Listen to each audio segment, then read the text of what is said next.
This demo is for a simple use case of the EV calculator tool using some made-up inputs.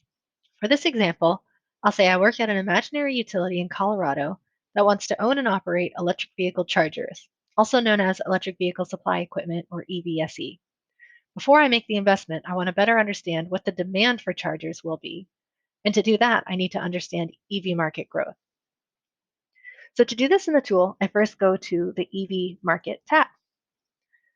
I'll say this utility territory in Colorado aligns with what's seen at the state level. So I'll select Colorado as the state data for comparison here in the dropdown. I also think that EV market growth is going to be medium, so I can look at the table below and see medium growth, and then input these values in the table here. So you can see as I input this information, the charts on the right update automatically, and that Colorado here has a higher EV market share than the rest of the United States. So next I need to go to the utility tab. Let's say that this utility service area serves 100,000 customers, residential customers, and that the service area population is not really growing right now. I'll also say that this is a bit of a bedroom community, so that the daytime charging factor is less than 100% because people are going away during the day where they might charge their vehicles. So let's say it's 75%. I'll also update the gasoline price to closer to the national average where it is today, and this will impact the consumer economics of electric vehicles on the subsequent tabs. From this information, you can already see that the tool is estimating the EVs already in the service area. However, if you want to get really specific, you can go to the link provided in the tool here to look up registration data. Next, I need to put in the utility energy costs. So I'll say this utility is in an area with a lot of wind power. So I can reduce the system peak cost a little bit, and I can also reduce the average on peak cost a little bit as well. And so as with the previous tab, the charts on the right update as I put in this information. So now I can see the EVs in the service territory projected out 20 years, as well as the annual gross cost to serve electric vehicles projected out 30 years. So finally, I need to put in information on the utility rates. So I'll go to the Rates tab. I know that the electricity sales tax for residential customers is 0 in Colorado, so I'll leave this at 0. The average commercial rate in the state is 10 cents a kilowatt hour, so I'll input that. I will leave the rest of the commercial rate components the same. And then I'll put the residential rate at 12 cents a kilowatt hour, which is the average for the state. So I can see here a number of different things. First, I can see that there is a demand for electric vehicle supply equipment. This yellow line demonstrates the need for chargers over time with the growth in electric vehicles, as well as the number of privately supplied plugs in this red line. So I can see that there is a gap from the number of plugs needed to the number of plugs the private market will supply. So that answers my first question as a utility, that there is in fact a need for me to build some chargers.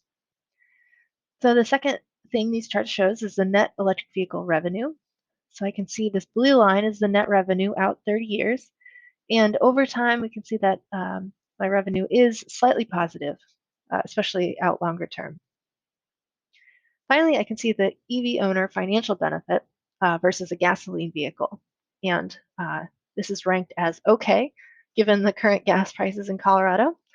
I do know that Colorado has a fairly generous electric vehicle incentive, which I can input below the fold in this tool. So if I scroll down, I can see the compact battery electric vehicle cost after tax credits and incentives.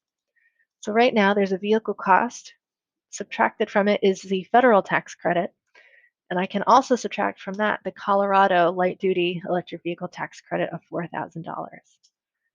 So when I input that and scroll back up, I can see that the EV owner financial benefit actually increases quite a bit to the good category. So this is all impacted largely by the gasoline prices, but also by any incentives available. So as I said in the beginning, this imaginary utility wants to own electric vehicle supply equipment to meet demand. So I'll go to the EVSE Market tab, and here I can input the chargers that are already in the service area. So let's say there's not very many chargers at all. There is just one public level 2 charger available with 2 plugs on it. So I'll say there are 2 privately owned plugs in the territory. And I'm going to leave the rest of this the same. So the charging retail energy price is the same and the EVSE per unit assumptions. But these can all be altered depending on the local conditions. So then I need to go to the EVSE strategy tab.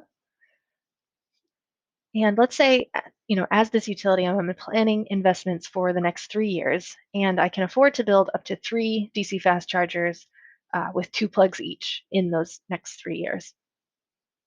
So again, the chart on the right for DC fast plugs shows that there is a need for DC fast chargers. So I will say in the first year, I'll build my 3 chargers with 2 plugs each. So I'll input 6 here. And I can see that that starts to get closer to what the number of ports needed are.